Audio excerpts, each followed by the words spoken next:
नहीं, मैं मुबारकबाद दूंगा उन तमाम सरकारें जो किसी के रिलीजियस सेंटिमेंट को हर्ट करता हो, जैसे हुजूर पाक सल्लल्लाहु अलैहि वसल्लम हो गए या कोई देवी देवता हो गए या इस देश के कोई इंपॉर्टेंट पर्सन जैसे छत्रपति शिवाजी महाराज हो, गांधी जी हों, डॉक्टर भीमराव अम्बेडकर साहब हों, जिनको दुनिया चाहती है, जो रिस्पेक्टेड लोग हैं, ऐसे लोगों के खिलाफ अगर कोई अपमानित जनक बातें बोलता है तो मैं आज नहीं 50 बार मैं असेंबली में बोल चुका हूँ साहब, ये एक इससे बहुत बड़ा लॉ एंड ऑर्डर की सिचुएशन खराब हो जाती है।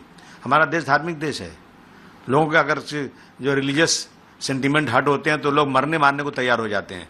और आप देखिए पूरे देश में कितनी बार ऐसा हो रहा है। लेकिन मैं देख रहा हूँ हमारी सरकार महाराष्ट्र की ये बिल्कुल फ़िक़ा परस्त सरकार है। अगरचे M.F. हुसैन साहब ने कोई देवी देवताओं की तस्वीर कोई बना दी जिस पे लगा हिंदू भाइयों को कि हमारी सेंटिमेंट हर्ट हो रहे हैं, तो उनके खिलाफ इतने FIR हुए कि उनको हिंदुस्तान छोड़ के भागना पड़ा। और वो जाके इतने मशहूर आदमी, उनका इंतकाल हुआ कतर के अंदर, कतर ने उनको उनके इतने मशहूर होने पे उनको नेशनलिटी दे दिया वहाँ की।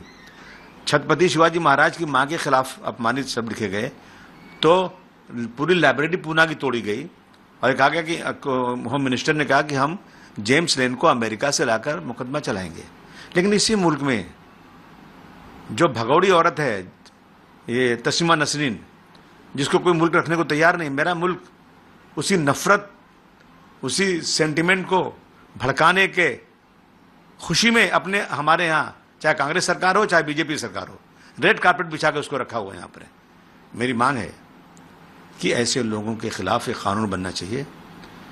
ये स्पीच एंड एक्सप्रेशन के लॉ को लेकर के उसका जो बेनिफिट उठा रहे हैं लोग, उसको ख़त्म किया जाए।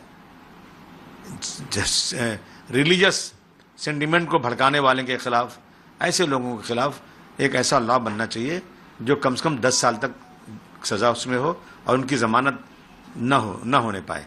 ये लॉ बनना चाहिए देश में।